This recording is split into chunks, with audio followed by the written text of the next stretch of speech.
Tragedy, written by E, performed by Erik W. Go! I scream at my family as that monster comes back for another pass.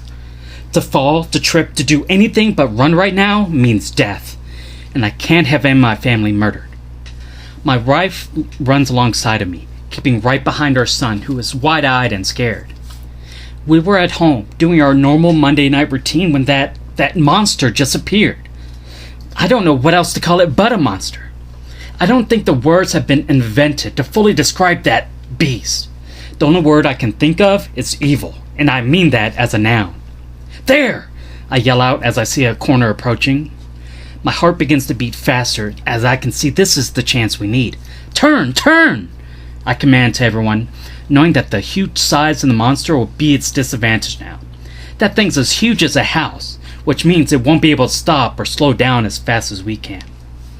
The corner gets closer and closer, but so does the monster. My wife, having the smarts of the family, steps to the outside and pushes our kids into the turn. A half second later, I turn the corner and that monster takes a swipe at me. But my heart lifts when I hear it trip over its own feet and keep rolling. To the door! I yell, seeing a door that's a million miles away. The rejoicing I felt turns sour as I hear the monster standing up. I had hoped that it hurt itself, but it doesn't seem like it did. I steal one look behind me as I run, wanting one final look at that beast. This is a stupid thing to do, I know, but I'm purposely not running as fast as I can either, which is even stupider. If I wanted to, I could outsprint all of my family, but I refuse to. I have to make sure they get to safety. The monster is standing again, its massive head looking at me. I just can't get over how ugly that thing is and how evil. First, it's orange, and it's so huge. But the scariest thing about it, scariest thing by far, isn't the huge claws or those big fangs. It's the eyes. They're yellow. And when they look around, you can actually see the light reflect in them, showing that the thing is so evil, even light refuses to look it in the eye. Run! I scream at my family as I see those yellow eyes lock onto me. It takes the monster only a second before it's running. My family runs at top speed, but I can tell it's not going to be fast enough. That monster will be here before we even reach the door. In that split second that I know we won't make it, I react. Without a word, I turn to my left and I run the opposite way, letting my family keep forward. I run at top speed now, heading nowhere at all. Over here, idiot! I shout at the monster, wanting him to focus on me and not my family. Seeing I'm closer and I'm taunting it, my plan works.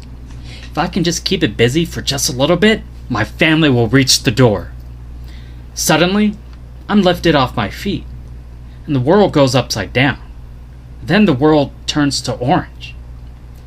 I'm plunged into the dark, evil color of that monster's fur, and I know what happened.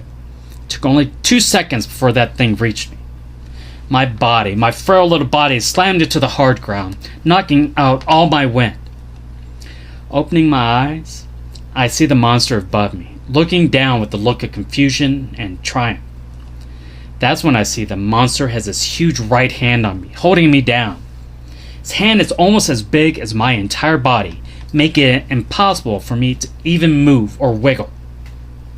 Mittens! A loud voice asks, and I recognize the voice at once. It's one of them. The moving buildings. The ones that are shaped so strange and seem to go up into the sky. With all that was happening, I forgot all about them. Normally, you can feel them coming as they shake the very earth when they get near. What have you got there, Mittens? The building says, and of course the building wouldn't be scared of the monster since it's so much bigger than it. My heart lifts again as I feel the weight of the monster's hand being lifted off me. I can barely believe what I'm seeing. The building is pulling the monster off me. Ah, a mouse! The building yells, but I don't care. I'm already on all 4 feet, running for the door.